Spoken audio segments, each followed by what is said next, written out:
મિત્રો, આ વાર્તા મારા મિત્રની છે, જેનું નામ વિનય છે અને તેની પત્નીનું નામ પલક છે.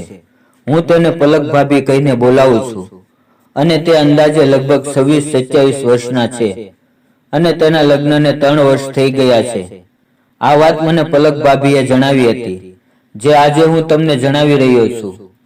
વિનયભાઈ અને પલક ભાભી એકબીજાને ખૂબ જ પ્રેમ કરે છે, પરંતુ સમસ્યા એ હતી કે પલક ભાભી હજી સુધી માં બની શક્યા ન હતા. તેણે પોતાની તપાસ એક લેડીઝ ડોક્ટર પાસે કરાવી તો તેના રિપોર્ટ બિલકુલ નોર્મલ આવ્યા હતા. તેનામાં કોઈ પણ પ્રકારની તકલીફ ન હતી. પછી તેણે તેના પતિના રિપોર્ટ ડોક્ટર પાસે કરાવ્યા તો તેણે કહ્યું કે તકલીફ તમારા પતિમાં છે, જેથી તમે ક્યારેય પણ સંતાન સુખ નહીં મેળવી શકો. એવું ન હતું કે તેનો પતિ તેને આનંદ આપી રહ્યો ન હતો. તે બંને ખૂબ જ પોતાના જીવનમાં આનંદ કરતા, પરંતુ તેની સાસુ તેને રોજ કહેતી કે જો તું મારા પરિવારને વારિસ ન આપી શકે તો મારા દીકરાને છોડી દે.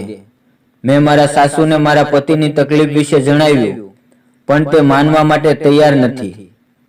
ઘરની અંદર હવે કકળાટ અને તણાવનો માહોલ બની ગયો હતો. મારા પતિ મને ખૂબ જ પ્રેમ કરે છે અને હું પણ તેને ખૂબ જ મોહબ્બત કરું છું.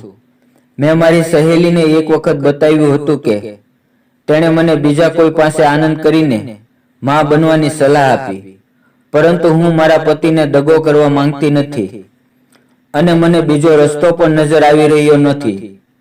મારી પાસે એટલા બધા પૈસા પણ નથી કે કોઈ મોટા હોસ્પિટલની અંદર આધુનિક રીતે બાળક મેળવવાનો પ્રયાસ કરું. મને હવે એમ કહી રહ્યું છે કે કોઈ બીજા સાથે આનંદ કરું અને બાળકને જન્મ આપું, પરંતુ મને મારા પતિનો ખ્યાલ આવે છે.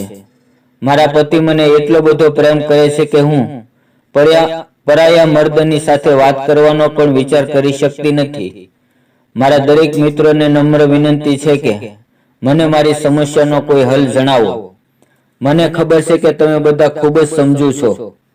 મેં ઘણી આશા સાથે તમને વાત કરી છે, તો મહેરબાની કરીને મને કોમેન્ટ કરીને જરૂર જણાવજો કે હું શું કરું.